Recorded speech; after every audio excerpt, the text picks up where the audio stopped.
오늘 이재명 대통령의 귀국길이었어요. 뭐 네. 귀국길이야 뭐 이제 오랜만에 한국으로 다시 귀국하는 대통령의 모습을 보고자 함도 있지만 거기서 이루어지는 어떤 만남이 있지 않았습니까? 요거를 예. 영상을 보고 와서 이야기를 나눠보도록 하겠습니다.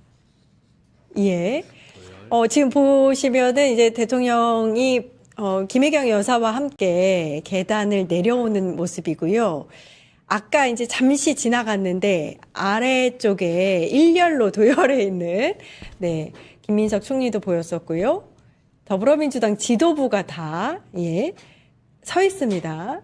이제 귀국길에 환영하기 위한 환영 인사를 나누기 위해서 정청래 당대표 90도 인사하고 악수를 하고 한병도 원내대표도 보였고 강훈식 비서실장 그 다음에 있었네요. 아니 언론사에서 지금 이제 여러 가지 기사들을 봤는데 김민석 국무총리는 75도 인사를 했고 정청래 당대표 90도로 인사했다.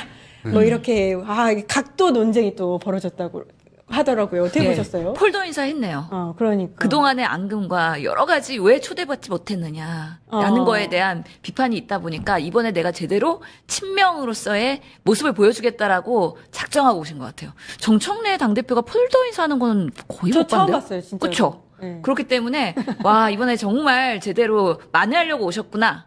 만회하려고 왔다. 그동안 정권은 짧다. 라고 했지 않았습니까? 그러다 보니까 아니 이게 친석 이 프로그램으로 가면서 우리 모두 친명입니다 하려고 해도 만회가 안 됐잖아요. 그러다 보니까 이번에 제대로 폴더 인사를 하면서 짧은 시간에 어필을 해야 되겠다. 그래서 그 논란을 종식시키겠다라는 작전을 짜고 오신 걸로 봐요. 작전을 짜고 왔다. 사실 이제 순방을 나가실 때는 이제 김민석 총리만 왔었고 당 지도부는 성관이 사태도 있고 하니 할 일이 많을 테니 좀 이제 국회에서 일을 하라 뭐 이렇게 해서 안 온 걸로 알고 있는데 그것 때문에 당청 갈등 뭐 이런 얘기가 많이 나와서 그렇죠. 그걸 좀 양측 다 좀 이걸 의식한 게 아니냐라는 생각이 들더라고요. 아니 이제 당 지지율도 떨어지고 대통령 지지율도 50% 이하로 떨어지고 그러다 보니까 이제 부정 여론이 더 높아졌다는 거 아닙니까? 그게 튀는 여론조사일지 아닐지는 뭐 다음 주 여론조사 또 봐야 되겠습니다만 어쨌거나 좋은 소식은 아니죠. 그러니까 불협화음이 많이 난다는 건 대통령의 국정 운영 동력이 약간 상실될 우려가 있다라고 하는 점에서 당도 당연히 위기감이고 대통령도 위기감일 거예요. 그런 점에서 그런 것들이 더 벌어지지 않도록 일단은 이 모으는 지점에서 저런 퍼포먼스를 보여준 것이 아니냐는 생각이 들고 근데 이제 약간 1.5배속 느낌이었어요. 1.5배속. 짝짝짝. 피곤하셨나? 최고님도 느끼셨어요? 네, 그런 생각이 들고 마지막에 이제 인사 다 하고 차까지의 거리가 한 5m 되는데 김혜경 여사가 악수를 다 했는지 쳐다보시고 빨리 와라는 듯한 느낌. 빨리 차에 타자. 그런 느낌이셨어요. 아니, 그 나만 느낀 게 아니구나. 아니, 이거 긴장해야 돼. 왜냐면 우리 윤석열 때 한동훈이랑 이상민 장관을 대하는 태도가 윤석열이 달랐기 때문에 그거 갖고 엄청 또 회자됐었잖아요. 그렇죠. 이상민이랑 한참 얘기하고 어깨도 쳐주고 그러는데 한동훈은 그냥 매몰차게 그렇게 하면서 이거는 또 이런 차별한다 이러면서 엄청 또 그렇게 됐기 때문에 오늘은 안 그랬습니다. 오늘은 전부 다 그냥 1.5배속 아주 드라이하게 공평하게 그래서 n분의 1로 시간 배분하셔가지고 지금 이렇게 하신 거예요. 대통령께서. 그래서 그 누구한테도 말보다는 사실은 그냥 악수하고서는 공평하게 하고 있는 거잖아요. 저 고깃집 진짜 있네. 김혜경 여사님한테 빨리 와 이렇게 약간. 그래서 사실 한편으로 생각하면은 정청래 대표가 전략적이라고 제가 얘기할 수 있지만 또 한편으로는 진심 감사했을 수도 있어요. 왜냐하면 지금 공항에 출국하실 때 못 불려갔잖아요. 그 이후로 기자들이 계속 따라다니면서 못 불려가신 거예요? 불려가신 거예요? 이러면서 다음에는 어떻게 하실 거예요? 계속 따라다니니까 대답을 못해요. 그래서 곤란해졌어요. 그렇지. 기자들이 계속 붙어. 근데 어제 채널A 단독에서 부르면 나가겠다. 까지 흘려줬어. 제발 좀 불러주세요. 했는데 진짜 불렀어. 너무 감사한 거야. 그렇죠. 그래서 기회를 주셔서 감사합니다. 90도. 성원이 만극합니다. 90도 폴더 인사. 마음속에서 정말 진정으로 나왔을 수도 있겠다라는 해석도 가능하겠네요. 아마 대통령 입장에서 좀 조심스러웠을 것 같은데 평소 같으면 약간 농담도 건네고 강훈식 비서실장이 이렇게 왜 옛날 같으면은 나 없으니까 좀 편했어요? 뭐 이런 얘기 하잖아요. 그렇죠. 근데 오늘 같은 경우에는 뭔가 의식한 듯이 딱 정말 n분의 1로 좀 건조하게 그냥 쭉 지나갔던 빨리빨리 것 같고 1.5배속 다행인 건 어제 국정조사 그 특위 관련돼서 그게 이제 법이 통과되면서 어쨌든 합의가 좀 돼서 그나마 그건 일단락 이제 됐다라고 생각하고 물론 이제 아직 해결된 건 아니니까 예. 국정조사를 통해서 여당의 역할을 국회에서 제대로 하는 것이 매우 중요하다고 생각이 듭니다. 예. 저 댓글 소개 하나만 해도 돼요? 그러니까 지금 혜수님이 황현실 언니는 왜 공항에 안 공항에 가는지. 부르면 간다? 전 너무 가고 싶죠. 너무 언제 불러도 예, 서울공항. 예. 이제나 저제나 전화기만 붙들고 뭔가, 예. 오라고 하는 게 부적절한 거 아니야? 뉴스토마토 진행자 황현실 씨 맞아요. 오세요. 그 왜 오라고 하겠어요? 그냥 뉴스토마토의 영광입니다. 꿈에서 마중 나가겠습니다. 아, 예. 근데 이제 좀 기다리며. 또 논란이 이게 좀 일단락 되나 했는데 어제 박시영 대표가 이런 주장을 했어요. 이재명 대통령 지지율이 떨어지니까 지금 정청래 당대표한테 마중 나오라고 한 것이다. 이거 약간 좀 굳이 부적절해. 그렇게까지 해가지고 뭔가 지지율이랑 연동해갖고 지지율 올리려고 또 정청래 아니, 당대표. 설마 대통령이 본인 지지율 떨어져서 당대표한테 마중 나오라고 하겠어요. 근데 결국에는 당대표께서는, 아니, 대통령께서는 이렇게 말씀하셨죠. 우리가 여당 그릇을 생각해야 된다. 통합과 봉합. 이런 것들이 우리가 야당과는 달라야 된다고 말씀하신 거잖아요. 그것에 대한 솔선수범이라고 볼 수가 있는 거죠. 여기에는 우리 당내에서 갈등이 막 계속 되니까 대통령은 모든 사람을 안고 가야 됩니다. 그러면서 공평하게 김민석도 부르고 그리고 정청래도 부른다. 그러면서 n분의 1로 시간 안배까지 하면서 악수한다. 이런 것들이 다 어떻게 보면은 하나하나의 행동이 대통령은 사인이자 메시지이기 때문에 그러면서 지금의 우리가 이렇게 불협화음이나 갈등으로 가면 안 된다. 대통령께서 잘 중재하시겠다라는 또 하나의 표상이 될 수도 있어서 그걸 굳이 뭐 지지율이 떨어지니까 지지율이 그러면은 안 떨어지면 또 안 부르고 지지율이 떨어지니까 정청래 대표를 부르고 그런 거라고 해석은 하지 않았으면 좋겠다라고 생각합니다. 지금 나오는 얘기는 정청래 대표가 24일을 전후해서 본인의 거취를 결정할 것이다 이런 얘기가 나오고 있는데 당청 갈등이 없다고는 지금 할 수 없는 상황이니까 그때쯤 되면 뭔가 그러면 좀 해결 국면이 되는 건가요? 아니 뭐 해결 국면은 아닌 것 같고 왜냐면 지금 일단은 이제 조강 특위는 가동 중이고 그 전대위원회 그 부분과 관련돼서도 자기가 임기 내에 또 그게 만약에 출범하게 되고 이러면은 이해관계 부분에 또 문제를 받게 될 거예요. 그러니까 그런 거는 최대한 이제 막으려고 할 거고 제가 볼 때 어쨌든 처음부터 안 나올 생각이었으면 처음부터 얘기를 했겠죠. 이렇게까지 논란이 커지고 하는데도 지금 이거를 다 그냥 나갈 것이다. 안 나간다 만다 얘기를 안 하잖아요. 그러니까 저는 이거 나올 생각이 분명히 있다라고 생각을 하고요. 그러면 이 24일을 전후한다라고 하는 것은 본인이 이제 말을 했던 거니까 그럼 다음 주 정도에는 전 이야기할 거라 보고 나올 가능성이 더 크다라고 생각합니다. 나오게 되면 그러면 이제 전당대회 모두가 더 본격화되면서 갈등 모드가 좀 전 해결됐으면 좋겠는데 갈등되지 않고 아예 그냥 전당대회 모드로 들어가면서 요게 그냥 되게 건전한 경쟁으로 들어갔으면 좋겠다라는 생각이 드는데. 그래서 이번에 전대 이제 준비위원회 꾸리면서 그런 거 룰 만들면 안 돼요? 네거티브 금지. 네거티브 금지. 그리고 이런 거 비전 들어갔으면 제시에 대한 좋겠다. 공정한 경쟁. 예. 그런 것들에 가중치 준다. 또는 우리 좋은데요? 당원들은 그런 부분에 있어서 더 높이 평가한다. 이런 룰을 뭔가 제한은 못 하더라도 규칙으로 못 만들어더라도 방향성에 대해서는 계속 그렇게 선관위나 전대에서 계속 그렇게 만들 수 있어야 되거든요. 예. 그리고 사실은 지금 그래서 아니 선수가 지금 룰 정하고서는 뛰려고 그러냐 이런 비판들이 있는 거잖아요. 이런 거는 정청래 대표한테도 사실 불리할 수 있습니다. 예, 그렇기 예. 때문에 공정한 경선이 되기 위해서 우리 모두 협조한다. 그러면서 아주 중립적인 사람이 중립적인 룰을 가지고 오히려 우리 당에 승리를 할 수 있는 그런 전당대가 되기 위해서 방향성을 제시하는 방향으로 그런 조금 인사들이 꾸려나가는 건 어떨까 그런 생각을 해봅니다. 그리고 이제 예. 바로 들어가는 건 아니고 김민석 총리가 지금 한성숙 총리가 일단은 돼야 되잖아요. 예. 총리로서 인준이 되고 실제로 일을 시작해야 나오실 수 있는 거기 때문에 그게 이제 끝나는 시점이 언제인지 모르겠네요. 지금 인사청문회는 이미 시작된 것 같은데 김희석 총리가 그러니까 그거를 6말 7초, 6월 말이나 7월 초라고 예상을 했으니까. 그러니까 그게 끝나야 아마 본격화되는 것이지 만약에 당대표 그만둔다고 해서 아마 이제 본인의 드리블은 또 할 수 있을 거예요. 그렇지만 예, 근데 본격화되는 것은 김민석 총리까지 결국 나오셔야 그 모든 것들이 다 된다. 그리고 송영길 대표 역시도 전 대표 역시도 그렇죠. 지금 행보를 시작하고 있기 때문에 뭐 전당대회 분위기는 물씬 풍기지 않을까. 네. 김민석 총리랑 송영길 전 대표가 같이 호남행을 같이 가고 하는 것은 그럼 전당대회도 그렇게 러닝메이트처럼 마치 네.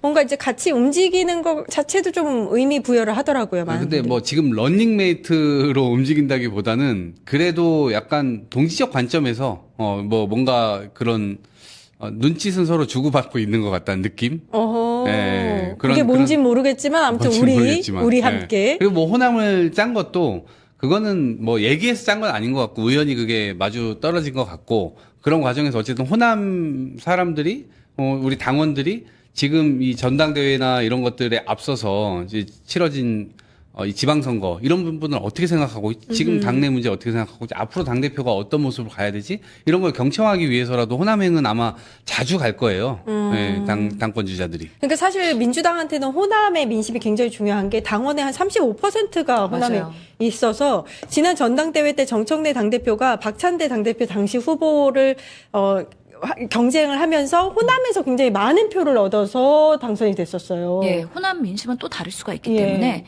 누가 호남에 그런 마음을 살 수 있을 것인가. 결국에는 자주 가고 그리고 많이 경청하고 사실은 거기서 어떤 리더십을 보일 것이냐, 그리고 호남을 어떻게 발전시킬 것이냐, 이런 부분인 건데, 이번에도 같이 간 건 그거잖아요. 전남 광주의 그 당선자 워크숍에 사실은 누구나 가고 싶죠.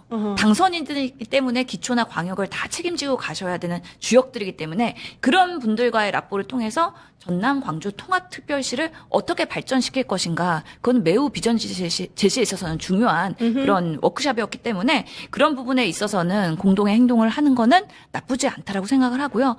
특히나 정청래 또 당대표는 지금 호남 공천하면서 본인의 그런 사람들을 많이 또 이렇게 밀어주셨을 거예요. 예. 특히 표면적으로는 사실은 뭐 컷오프 없고 그리고 100% 권리당원으로 했다고 하지만 그래도 약간의 그런 당대표의 유연성은 있을 수 있기 때문에 그런 면에서 이게 호남 민심이 지금은 지선 이후에 상당히 다친 마음이지만 그것을 어떻게 힐링을 시키고 치유하느냐는 이 전당대회를 통해서 우리가 가져가야 될 숙제라고 보이거든요. 예. 누가 더 잘할지는 아직까지는 잘 모른다고 생각하고 다만 김용록 지사와 그리고 이 김관영 지사가 그렇죠. 상당히 반청으로서의 목소리를 크게 낼 거기 때문에 그 영향력이 얼마나 우세하게 현장에서 작용할 것이냐 이런 것들은 관전 포인트가 될 수 있습니다. 그러니까 지난 전당하고의 결과가 어떤 정도로 좀 차이가 날 것인가 그것도 관전 포인트인 것 같고 정청래 대표가 그런 호남 민심을 의식해서인지는 모르겠지만 최근에 노무현 전 대통령이라든지 김대중 문재인 전 대통령을 계속해서 언급을 하는 것도 이제 본인이 상대 아무튼 다 나머지 후보들보다는 적통이다. 노사모 이런 거 언급하고 그러잖아요. 그런 것들을 좀 어필을 해서 호남 민심을 다시 얻어오려는 건 아닌가 이런 분석도 있었어요. 뭐 일단 정통성과 관련된 이야기를 하면 누군가를 또 뭐 이렇게 저격하는 듯한 톤으로 해석될 수는 있죠. 예. 근데 어쨌든 됐건 민주당의 큰 뭐 버팀목 역할을 해오셨던 대선 주자, 뭐 대통령을 지내신 분들이기 때문에 그거는 어느 후보 할 것 없이 당연히 그런 마음을 가지고 있을 것이라고 저는 생각하고 거기에 플러스 이해찬 전 총리까지 저희는 그런 존경하는 마음을 다 갖고 있을 것이라고 생각을 하고 근데 다만 그걸 누군가를 공격하기 위한 수단 그런 게 아니라 지금 대통령께서 제시하신 대로 좀 더 넓은 민주당 좀 그릇을 크게 그려서 더 많은 국민들을 포용하고 심지어 이 국회에서는 야당들도 계속해서 악수 뭐 이런 거 안 하지 말고 악수도 좀 하고 밥도 먹고 삼겹살도 먹고 소주도 먹고 그래가면서 진짜 국민들을 위한 결정들을 빡빡 해나가는 거 그런 것들을 원하는 거 아니에요. 그러니까 저는 더 큰 민주당을 위해서 그리고 이 정권이라든가 이런 것들을 재창출을 또 하기 위해서라도 더 많은 국민의 연대는 필요해요. 그래서 이번에 당선되는 당대표의 역할은 저는 굉장히 그런 부분에 있어서 중점을 둬야 된다. 근데 그런 차원에서 강조를 앞으로 더 해나가는 후보가 잘 저희 그 투표를 하시는 당원들의 마음을 잘 얻을 수 있지 않을까? 근데 당원들이 그걸 잘 알고 있는 것 같아요. 저도 문자가 들어오는데 지금처럼 이기적으로 자기 밥그릇 싸움하고 있는 민주당 이러다 망한다. 너네 경고한다. 네거티브 하는 것도 엄청 그럴 것 같아요. 예, 그건 그렇기 모두에게 때문에. 해당되는 예. 이야기죠. 대통령 도와서 성공하는 정부 만들어라. 맞아요. 그게 그래야지 중요한 것 우리가 같아요. 다음이 예. 있다라는 거에 대해서 당원들이 알고서는 문자를 주시거든요. 걱정돼서. 그런 부분에 있어서 현명한 판단을 할 수 있는 우리의 권리당원들이 있다라고 저는 믿습니다. 그 1인 1표제 요번에 도입을 하잖아요. 예. 당대표 선거에도. 그게 누구에게 그럼 유리합니까? 정청래 당대표에게 유리한 겁니까? 그것도 지켜봐야 될 것 같아요. 왜냐하면 우리 당원들 현명한 판단 하시거든요. 그렇기 때문에 당연히 당권 중심주의로서의 이 정청래 당대표의 공헌이 분명히 있거든요.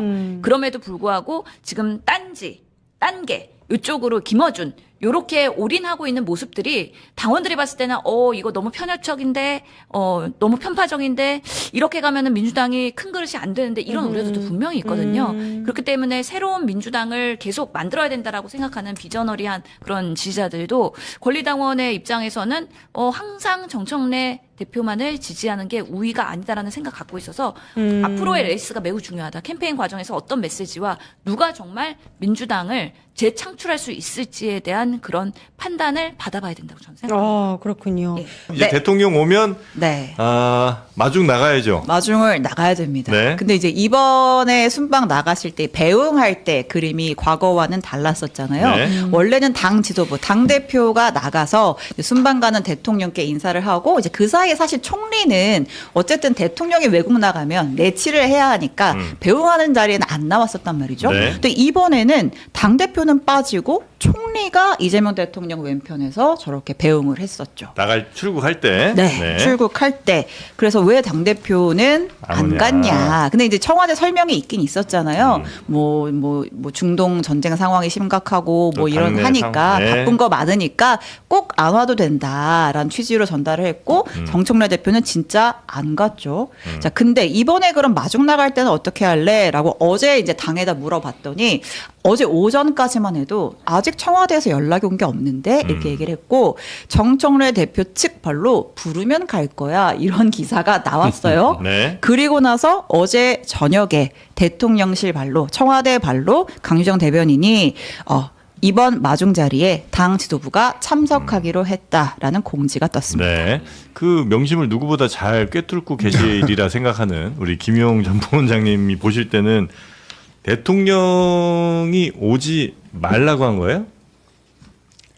언제요? 공식으로 나갈 때. 그러진 나갈 때. 않았고 이제 그 당시에 선거가 끝나고 나서 네. 바로 좀 쟁점들이 굉장히 많았죠. 선거 예. 결과도 그랬고 예. 그다음에 그 이전에 이제 기자회견에서 굉장히 좀 선거 결과에 대한 예. 좀 아쉬움을 표현하셨고 예.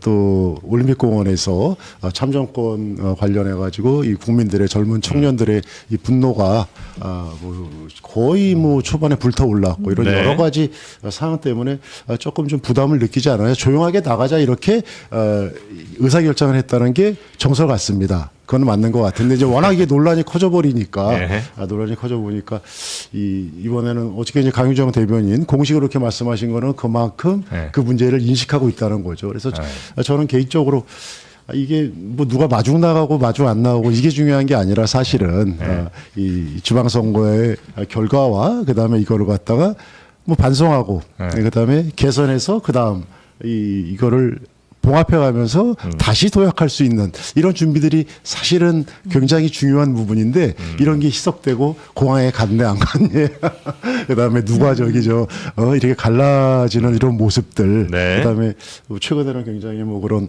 막 이렇게 저급한 언어들 말씀이 길을 잃으신 것 같은데. 아닙니다. 어디로 가시는 거죠 지금? 아니 그래서 지금 말씀하신 대로 이 명심은 네. 지금 이게 맞지 않다 네. 이 방향이 그래서 갈등을 갖다가 네. 봉합하자 그런 차원에서 다 오셔라 야. 국민들께 이렇게 하면 그런 봉합돼요, 모습을 그러면? 보여주자. 봉합돼요? 일단 봉합의 시작은 되지 않을까. 그렇습니까? 하실 말씀 많으실 것 같아요. 메시지는 분명했다고 생각해요. 네. 대통령 그 취임일령 기자회견 하시고 네. 그 직후에 이제 출국이었잖아요. 네. 근데 출국장에 당대표가 빠진 게 처음이지 않습니까, 이번에. 네. 근데 이제 총리는 김대중 정부 때 고건 총리 이후로 처음이에요. 그러니까 여러 해석이 나올 수밖에 없어요. 예. 관례상 총리는 안 나오고 당대표는 나왔는데 그게 이제 뒤바뀌었으니까. 그래서 이제 대통령이 이 또 공항 의전을 통해서 메시지를 전달했구나. 이런 해석을 했는데 이 논란이 너무 커지니까 이제 귀국길에 정청래 대표가 오느냐 안 오느냐. 안 오면 전쟁이다. 네. 막 또 이제 정호기 의원님은 안 와야 된다. 이렇게 말씀하시는데. 내가 아니 나는 가야 된다고 얘기해. 근데 이제 저게 자기 마음대로 가고 뭐 말고 할 수 있는 게 아니고 네. 청와대가 딱 정해주거든요. 누구 오시라. 네. 저 자체가 보안이기 때문에 예. 접근할 수도 없어요. 성남공항은 네. 개인이 간다 그래서. 예. 근데 이 논란이 너무 커지면 사실 지금 부담이 되잖아요. 최근에 이제 대통령 지지율도 좀 떨어지고 여당 지지율도 떨어지고 예, 많이 빠졌어요. 갈등설 부각되고 예. 이러는데 그래서 수위를 좀 낮춘 게 아닌가 싶어요. 갈등이 없어진 건 아니고 네. 수위를 낮췄다. 왜 낮추죠? 아니 이렇게 자멸하면 안 되니까. 지지도가 자꾸 떨어지면 그래요? 국정 운영에도 지장을 알겠습니다. 주겠죠. 네. 저 장면 김민석 총리 먼저 인사하고요. 정청래 대표의 저 인사를 두고 대부분의 매체들이 90도 이걸 또 강조를 했던데요. 예. 저렇게 가볍게 인사하고 또 자리 이동하는 모습까지 많은 뉴스 화면들 통해서 보셨을 것 같습니다. 이슈가 됐던 거에 비해서는 정말 빠르게 지나가죠. 정말 이게 빨리 일부러 그냥 빨리 지나가신 것 같아요. 사실 저기서 특별히 뭘 할 건 또 없잖아요. 예, 서로 수고했다라는 얘기 정도 했다고 하는데 웃을 일이 없으니까. 영상은 이쯤 보시고 귀빈 통로에서 이야기하고 이런 거 없네요. 그냥 차 타고 가버리셨어요. 가네요. 네. 그러고 이제 대통령은 현장을 떠났고 김민석 총리, 정청래 대표 등은 또 각자 일정을 한 걸로 알려져 있는데 자 일단 이 영상이 이제 뉴스가 되는 이유가 순방길을 오를 때 환송 행사에는 당시에 정청래 대표가 없었기 때문에 다양한 해석들이 나오고 그 뒤로 8박 10일간의 대통령 순방 내내 대한민국 언론 특히 정치면에 가장 많은 지면을 할애했던 게 민주당 내의 어떤 당권 그리고 정청래 대표의 최고위 발언이라든지 이런 것들이었던 것 같아요. 이 장면은 어떻게 지금 보고 계신지요? 우리 JYP께서는? 특별히 해설할 게 없는데. 아니 근데 이게 맞는 말이기도 하지 뭐. 네, 사실. 맞아요. 사실 좀 너무 과대 해석을 하는 걸 수도 있어요. 그냥 특히 귀국 전면 같은 경우는 방금 보셔서 알겠지만 우리가 이슈화를 시키는 거에 비해 굉장히 짧습니다. 어떠한 정치적 메시지가 크게 있다고 보기는 어려운 측면이 있는데 그 찰나를 찍어서 각도가 어땠느니라고 하는 건 조금 과장된 해석일 수도 있는데 그분의 속마음에 들어가지 않는 이상 그걸 알긴 쉽지가 않죠. 예. 그러니까 귀국 전에 계속 이제 오전에 나와 있었던 프로나 이런 데서 평론가들이나 많은 분들이 자 누구한테 얘기를 더 오래 할 것인가? 그렇지. 네, 누구랑 눈을 더 오랫동안 맞출 것인가? 누구랑 악수를 길게 할 것인가? 어깨를 툭 칠 것인가 말 것인가? 이런 웃는가 얼마나 더 웃는가 이런 걸 엄청 해석이 분분했어요. 그래서 그래야 행위심리학자요? 그러니까 아마도 대통령께서도 그런 부분에 있어서 이렇게 그 뉴스로 모든 게 매몰되면 안 되니까 그냥 그럼요. 기계적으로 빠르게 확 지나가신 것 같다. 그러니까 사실 저희도 저 장면을 보고 있습니다만 중요한 것은 이제 G7 및 유럽 순방한 이후에 그 성과 관련된 이야기가 아닐까 싶습니다. 대통령의 이 외교 일정들은 사실 하나하나가 메시지고 하나하나가 또 의미가 있고 그 후속들도 굉장히 챙겨야 될 것이 많을 것이고요. 이재명 대통령은 이번 순방 성과를 내일 직접 춘추관에서 브리핑을 한다라고까지는 알려져 있습니다. 제가 이제 현장에 있었던 관계자를 취재를 했는데 이야, 따끈따끈한 소식이네요. 오늘 기온이 굉장히 더웠습니다. 네. 30도 넘었을걸요. 한랭 전선이 이렇게 날씨가 더웠는데 현장은 차가웠다. 매우 차가웠다. 너무 추웠다. 너무 추웠다. 아이고. 예. 굉장히 뜨거웠는데 매우 차가웠다. 분위기는 정말 싸했다. 야. 근데 이제 항의하시고 이제 차량에 탑승하기까지 길지 않은 시간이었는데 매우 차가웠다. 저희가 영상을 준비했거든요. 그 말씀하신 그 부분을 보면서 같이 이야기 좀 나누시죠. 예, 지금 이게 음성은 따로 이렇게 나오지 않는다고 해가지고 저희 목소리가 나가고 있는 상황인데 보시는 것처럼 이제 대통령이 이제 귀국길에 들어섰고 이재명 대통령과 김혜경 여사가 내려오는 모습이 펼쳐지고 있습니다. 저 안에 이제 1호기인데요. 아마 대통령이 학위 행사가 다 끝나야 그래야 기자단이 내려올 수 있습니다. 그러니까 저 비행기가 이제 착륙을 하면 제일 먼저 대통령 내외분이 내리고 그리고 당국자들이 함께 학위하고 그리고 제일 마지막 순서로 순방 기자단이 이제 학위하게 됩니다. 또 우리 장윤선 기자님 타보셔서 아시는군요. 방금 그 김민석 그리고 이제 정청래 그리고 한병도, 강훈식, 홍익표 그리고는 지금 외교부 차관 이렇게 있습니다. 그리고 공군 관련된 관계자가 있고요. 야, 이렇게 대통령이 그래서 사실 굉장히 간단하게 인사만 하고 가는 것 같고요. 그리고는 수고했습니다. 이렇게 한마디 했다. 이렇게 풀기자를 통해 가지고 알려지고 있죠. 대통령을 마중하고 정청래, 김민석 두 사람 사이에서는 딱히 어떤 대화가 있는 것 같지는 않은 분위기인데 걸어오면서 조금 뭔가 말을 했네요. 하긴 했어요. 근데 어떤 얘기가 오갔는지는 혹시 취재가 잘 안 된 것 같고 저도 뭐 듣지는 못했습니다. 그런데 이제 이제 저게 다예요. 그러니까 지금 하지만 전해진 바에 따르면 굉장히 분위기는 좀 차가웠다. 네. 날씨는 더웠지만 차가운 상황이었다라는 햇볕은 거네요. 장렬했으나 현장은 차가웠다. 아이고, 이 분위기가 영 빠르게 회복되고 있지 못하는 상황인 것 같네요. 하영 기자님 어떻게 보셨습니까? 저는 아주 자세히 봤습니다. 그래서 제가 사진이 자세히 봐야지 더 예쁘긴 합니다. 그래서 제가 왜 이렇게 자세히 보고 있는지, 왜 이렇게 이걸 해석을 하게 만드는지, 누가 기자를 또 이렇게 만드는지 약간의 어떤 자괴감이 들 정도다였는데, 제가 그 사진을 그대로 한번 AI에 넣어봤거든요. 김인석 총리는 16.7도 굽혔고요. 그리고 기하학적 계산입니다. 기하학적 계산이고 정청래 대표가 74점 몇 도, 74에서 75도 정도 굽힌 것으로. 90도는 아닌 거죠. 아닙니다. AI 뭐 재미나이 쓰셨나요? 재미나이 썼습니다. 74에서 75도를 굽혔고요. 부복에 가깝다 이렇게 재미나이는 정의를 내렸습니다. 그리고 각각의 어떤 의미가 있는지도 한번 AI에 물어봤습니다. 최대한 객관적으로 해보기 위해서요. 김인석 총리 같은 경우에는 제도적 공적 관계로서의 존중을 보여주는 그 정도의 목례라고 한다면, 정청래 대표는 나는 이 대열에서 가장 헌신적으로 결속돼 있다라는 것을 보여주기 위한 것이다. 이렇게 정의가 되고 있더라고요. 제 의견을 내놓기가 좀 어려워서. 왜요?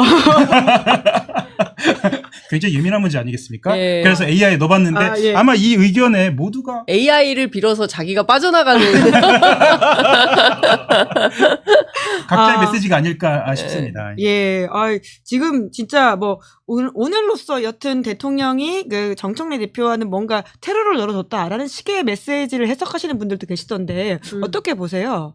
절대 그러니까 뭐 이게 그 무슨 대통령께서 테러를 열어주고 말고 할 수 있는 것은 아니고 이제 뭐 여러분들 다 아시는 것처럼 그 출국길에 이제 환송 행사에 참석하지 않고 오히려 그 김민석 총리 투샷이 잡힌 데에 대해서 이제 여러 언론에서 이러저러한 구구한 해석이 있었기 때문에 이제 돌아오는 귀국길에는 그래도 모두가 다 함께하는 그 상황을 만드는 게 좋지 않겠냐라고 해서 뭐 여러 언론에 뭐 정무라인이 한 게 없다 뭐 블라블라 있었지만 제가 취재한 바에 따르면 열심히 했어요. 정무라인이 열심히 했고 그리고 여의도에서 왕왕 눈에 띄었습니다. 정무라인 관계자들이 여기 왜 계세요? 여기 왜 있어요? 그러면 청와대의 뜻을 전하기 위해서 여의도에서 열심히 뭔가 했다. 뭐 본인들은 그렇게 발언은 하지 기자들한테 그렇게 직접적으로 이야기하진 않지만 그냥 최근엔 이쪽에 일이 많아요. 이제 이런 거죠. 그래서 그 정무라인이 굉장히 바쁘게 움직였고 바쁘게 움직인 결과 그래도 정청래 대표도 나오고 또 김민석 총리도 나와서 대통령의 이제 귀국을 정말 수고하신 거거든요. 이제 말이 그렇지 9박 10일 동안 굉장히 꼼꼼한 해외 일정을 한다는 것은 쉬운 일은 아니에요. 저도 이제 순방을 가보니까 여러분들 기자들 욕하는데 기자들도 굉장히 힘들게 일합니다. 왜냐하면 여기랑 유럽이랑 시간이 또 다르기 때문에 한국에서 일하는 시간에도 일을 해야 되고 또 현지 시간에 맞춰서 또 일을 해야 되기 때문에 아마 굉장히 피곤하실 거예요. 이제 뭐 그런 행사를 마치고 이제 돌아오는 길이기 때문에 서로 따뜻한 뭔가가 있지 않을까 했는데 하여간 상황은 이렇다. 그런데 오늘 또 정청래 대표가 저 일정을 끝나고 의원총회를 가가지고는 이광재 의원 등과 만나서는 뭐 흔들리지 않고 피는 꽃이 어디 있냐 뭐 이런 도종환 시인의 시가 생각나는 말을 했더라고요. 그 말은 어떻게 이해해야 됩니까? 정청래 대표가 그러니까 AB로 예를 들면 안 되는군요. 1, 2 기억 니은을 두고 봤을 때 한 번 메시지를 던지고 그 다음 메시지를 던지는 이 편차가 굉장히 심한 것 같아요. 어떤 의미예요? 그게? 그러니까 해석의 여지를 많이 주는 거죠. 정청래 대표는 해석의 여지가 많은 말들을 저는 그 해석의 여지가 많은 메시지를 던지는 것이 과연 당 지도부의 정돈된 메시지냐에 대한 물음표는 있거든요. 그런데 예를 들면 이런 겁니다. 월드클래스 지도자라고 이야기하고 그 다음에 당원 중심주의에 대해서 얘기하면서 언론에서 이렇게 되면 연임 도전을 하겠구나라는 해석의 메시지를 주고 지금 방금 말씀하셨던 것처럼 저는 이제 AI를 통해서 넣어본 겁니다. 부복에 가까운 인사를 하고 그 다음에 도종환 시인의 메시지를 던지는 것은 본인이 말하자면 오늘 공항에서의 그 차가운 기운을 받았다. 본인 스스로 어찌 보면 의미일 수도 있을 것 같다는 생각도 좀 듭니다. 예. 그 네. 정확히는 흔들리고 젖으면서 사는 게 인생 아니겠냐 이런 이야기를 했다라고 하는데요. 흔들리고 젖으면서 춥기까지 하니 얼마나 힘듭니까? 오늘 날씨가 이렇게 더웠는데. 예. 네. 그런 거 아닌가 싶습니다. 근데 찾아보니까 정청래 대표가 과거에도 도종환 씨를 많이 인용을 하긴 했더라고요. 도종환 씨를 올렸다라고 하던데 그때도 흔들리지 않고 피는 꽃이 어딨냐 이걸 올려서 이 시를 좋아하나 뭐 싶기도 하고요. 뭐. 네. 말을 아끼는 상황이십니다. 네, 넘어가시죠. 정권은 짧다라는 용례도 자주 쓰는 용례 아니겠습니까? 그래서 모르겠습니다. 이것까지 다 의도가 됐는지는 모르겠으나 저는 뭐 서열을 매기자면 보통 뭐 1위를 서열 제일 높은 곳에 대통령을 두자면 서열이 6위 정도면 굉장히 높은 서열이고 메시지 하나하나가 특히나 요즘은 조심스럽지 않습니까? 기자들도 조심스럽게 얘기하는 상황 아닙니까? 그런데 오죽하면 AI를 빌었어요. 그렇지 않습니까? 다음부터 AI를 중심으로. 그런데 이런 메시지를 던지는 것은 사실 당원들이나 국민들이나 기대한 바였는가에 대해서는 잘 모르겠습니다. 왜냐하면 당장 월요일에 또 화요일에 또 여론조사가 나올 텐데 다음 주에 리얼미터를 비롯한 국정 지지율과 당장 내일 지지율 내일 갤럽이 나오고 갤럽이 또 나오고요. 갤럽이 또 나오고 그럴 텐데 그것과 관련돼서 여론은 더 이상은 이제 조금 국내적으로도 국외적으로도 어려운 문제를 좀 풀어가는 메시지들이었으면 좋겠다라는 생각들 하잖아요. 그런 메시지들인가에 대한 뭐 의구심이 있는 거죠. 그러니까 계속 그 분열상과 갈등상이 잦아들지 않을 것 같다라는 오늘의 상황들을 해석하시는 거잖아요. 그래서 걱정을 하시는 거고. 큰 틀에서 보면 제가 오늘 뭐 이제 국회 한 바퀴를 돌았는데 대체로 민주당의 중진 의원들은 정청래 대표는 이제 출발한 거다. 그러니까 다음 전당대회를 위해서 출발했다. 그러니까 사실 뭐 고민 중이고 뭐 여러 가지 이야기들이 나오긴 했습니다만, 저도 뭐 AI를 좀 빌어서 얘기를 해야 되는데 저는 AI를 빌지 않고 발로 뛰어가지고 빌릴 수가 없네 AI를. 사람이 다 말한 거여가지고. 전에 이게 취재하신 바니까. 취재한 내용을 종합해 보면 어쨌든 정청래 대표는 굳힌 것 같다. 출마로. 출마로 마음을 굳힌 것 같고, 그리고 또 김인석 총리도 마찬가지고. 그래서 지금 민주당 안에서 많은 분들은 어떤 인식을 하고 있냐면 두 개의 바퀴는 동시에 굴러가고 있다. 그래서 굴러가는 두 개의 바퀴를 멈출 수는 없는 멈출 수는 없는 거다. 그래서 목적지에 도달할 때까지 8월 17일까지 앞으로 60일간 두 바퀴는 굴러갈 거다. 치열하게 경쟁하겠다라는 게 그거를 이제 예고 또는 예상하고 있는 분위기였어요. 네네. 2달 동안 그러면 정말 또 원래 선거라고 하는 게 서로 봐주지 않고 싸우는 일이긴 하니까. 그 과거에 이제 친이 친박 대표적인 이제 계파 싸움에 아마 최근까지도 이번 지방선거에서조차도 친이 친박은 움직이지 않았습니까? 그 당시 실제로 박근혜, 이명박 두 사람이 나왔죠. 등장했죠. 그 성과도 좀 비교를 해봐야 될 것 같기도 하고 그런데 하여튼 이제 중요한 것은 이게 계파 싸움으로 번지기 시작하면 이거는 답이 없다라는 건데 근데 사실 제가 보기에 민주당의 친석 뭐 이렇게 이제 김민석, 정청래 이렇게 이제 최근에 이제 구분을 하던데 그렇게 하면은 되게 소수예요. 근데 이제 중요한 것은 더불어민주당이 이번 전당대회를 어떤 마음으로 어떻게 치르냐. 근데 저는 두 가지의 과제가 있다고 생각합니다. 첫 번째 과제는 간단하게 설명하면 사기 민주정부가 이재명 정부에 해당합니다. 김대중, 노무현, 문재인 그리고 이 세 명의 대통령의 어떤 위협을 계승발전시키는 주체로서의 이재명 정부, 국민주권 정부가 있는 것이고 이것은 이제 역사성에 기인한 것이고 여기에서 더 어떻게 변화 발전할 거냐라는 책무가 있는 것이고요.